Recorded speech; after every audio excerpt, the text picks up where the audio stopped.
Bienvenidos al mundo de la historia. ¿Sabían que el enjuague bucal Listerine fue nombrado así en honor al cirujano inglés Joseph Lister, denominado el padre de la antisepsia y de la cirugía moderna? Y en la primera mitad del siglo XX tiene una publicidad un tanto misógina, como era costumbre en esa época. Síganme en las redes sociales y quédense hasta el final del video para conocer más sobre Joseph Lister y Listerine.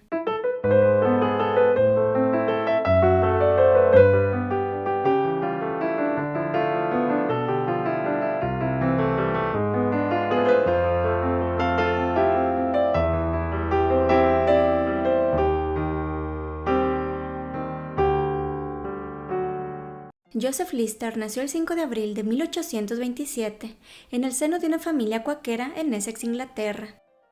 Su padre fue un famoso comerciante de vinos y un aficionado a la óptica. Incluso es considerado pionero en la microscopía óptica, campo sobre el cual realizó varios estudios y los presentó a la Real Sociedad de Londres para el avance de la ciencia natural. Lister, al igual que sus padres, recibió una buena educación, aprendiendo matemáticas, ciencias naturales, francés, alemán y latín. Debido a su religión, no pudo estudiar en las prestigiosas universidades de Cambridge y Oxford, por lo que se matriculó en la Universidad de Medicina de Londres, una de las pocas universidades que aceptaban cuáqueros. Durante sus estudios fue espectador en una operación del famoso cirujano Robert Liston, apodado el cuchillo más rápido del West End, pues hacía cirugías en menos de un minuto. Si quieren conocer más sobre este médico y las cirugías en la época victoriana, los invito a ver el video de la I que aparece en su pantalla. En 1852, Joseph Lister se graduó con honores de la Escuela de Medicina y posteriormente trabajó como profesor de cirugía en Escocia. Ese mismo año contrajo matrimonio con una científica de nombre Agnes Symes, que era hija de un renombrado cirujano escocés. Gracias a los trabajos de su padre con el microscopio, Lister comenzó a trabajar con uno, con el cual aprendió más sobre el proceso de inflamación, putrefacción y fermentación de las heridas. Como su padre era comerciante de vinos, Joseph Lister sabía que el vino se echaba a perder porque el proceso de fermentación no se hacía correctamente. Y por su trabajo en los hospitales, sabía que la mayoría de los pacientes morían después de las cirugías. Y no precisamente por el procedimiento quirúrgico, sino por cuestiones relacionadas con infecciones como sepsis y gangrena. En esa época nadie sabía cuál era la causa de esas infecciones, y fue un tema que ganó el interés de Lister, así que comenzó a registrar el proceso de inflamación de las heridas. Aunque en el siglo XVI Fracastoro de Verona teorizó que pequeños organismos podían causar enfermedades contagiosas, no fue hasta 1860 que Louis Pasteur presentó su teoría sobre los gérmenes, y los asoció como los agentes que causaban las infecciones. Joseph Lister siguió el consejo de un profesor de química y leyó varios artículos de Louis Pasteur. Después de analizarlos pensó que eso mismo ocurría cuando una herida se infectaba, que la fermentación solo ocurría en los pacientes que tenían fracturas expuestas o tenían heridas abiertas, y que estos presentaban una mayor tasa de defunción que los que sufrían fracturas simples, por lo que teorizó que el responsable de las infecciones definitivamente estaba en el aire. La inflamación de las heridas no era vista como una respuesta de nuestro cuerpo a las infecciones, sino que se consideraba una enfermedad. Joseph Lister se presentó ante varios estudiantes y colegas y les hizo saber su teoría, que entidades microscópicas pueden vivir y efectuar el proceso de fermentación, mismo que producía la putrefacción de los tejidos, y que la única solución era matar a los gérmenes mencionados por Pasteur antes de que ingresaran a la herida. En 1865 puso a prueba su teoría y realizó una operación en una cámara esterilizada con fenol, también llamado ácido carbólico, y aplicó el antiséptico en la fractura expuesta de un niño de 11 años. Unos días después, al revisar la herida del niño, se percató de que ésta no se había infectado.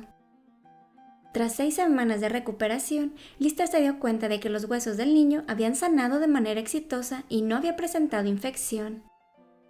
En 1867 publicó sus descubrimientos y alentó a sus estudiantes y a otros cirujanos a utilizar el ácido carbólico para lavarse las manos antes y después de atender a los pacientes, lavar los instrumentos quirúrgicos y rociar la sala de operaciones con esa misma solución antes de cualquier cirugía. El lavado de manos fue una recomendación que unas décadas atrás también realizó Ignaz Semmelweis, conocido como el salvador de madres. por su arduo trabajo para evitar que las mujeres siguieran muriendo de fiebre puerperal. Sin embargo, tal y como ocurrió con Ignaz Semmelweis, las prácticas y recomendaciones de Lister fueron criticadas por otros colegas.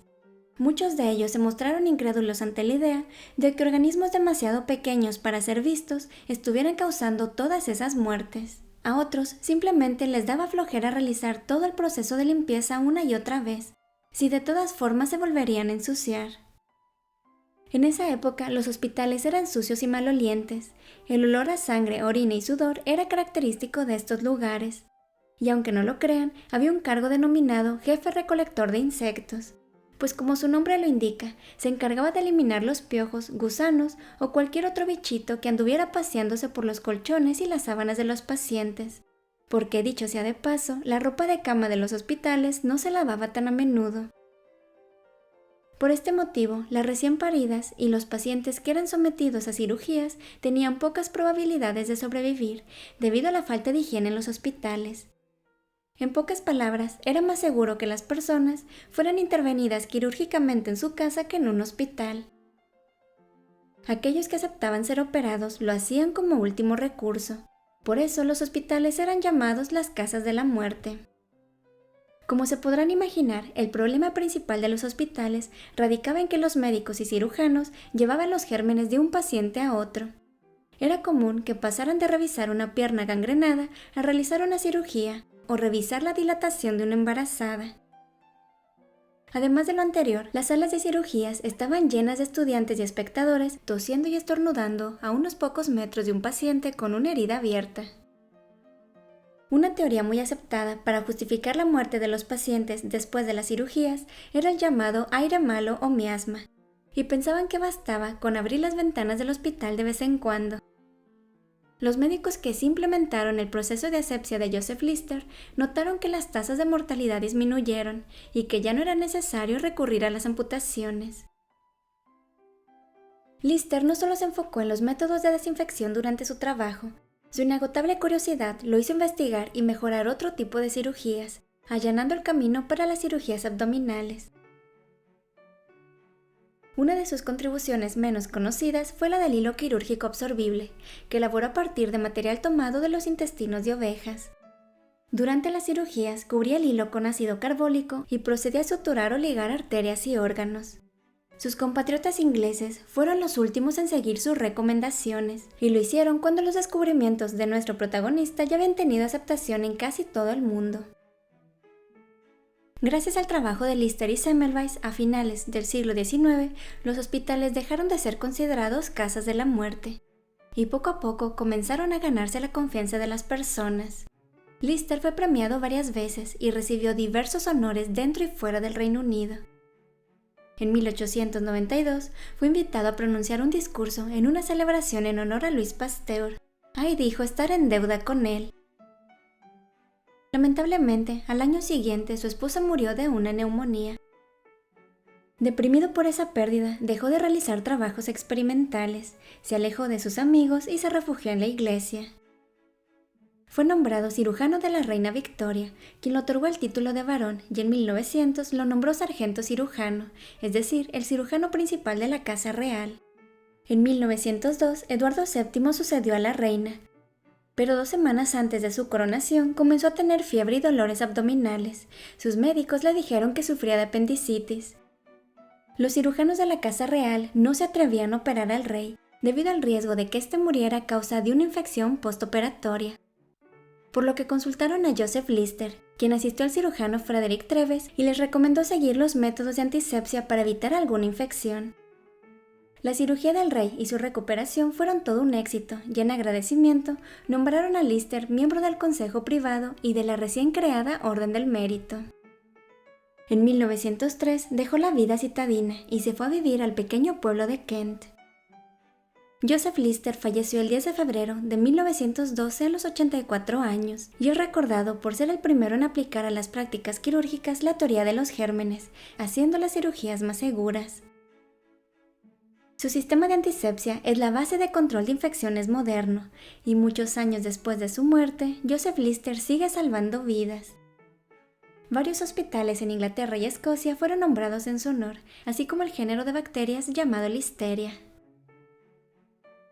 Finalmente les cuento que, en 1879, el trabajo de Lister inspiró al Dr. Joseph Lawrence a inventar una fórmula a base de alcohol, timol y eucalipto, la cual vendió como desinfectante quirúrgico y como tratamiento para limpiar cortes y heridas. Unos años más tarde se promovió como cura para la gonorrea y la viruela. Esa fórmula fue llamada Listerina en su honor. En 1895 se comprobó que mataba las bacterias de la boca, lo que llamó la atención de los dentistas. Cuando el producto se promovió como un remedio eficaz para tratar el mal aliento, las ganancias de Listerine se dispararon un 600%, pues sus campañas publicitarias convirtieron el mal aliento en una condición médica muy temida.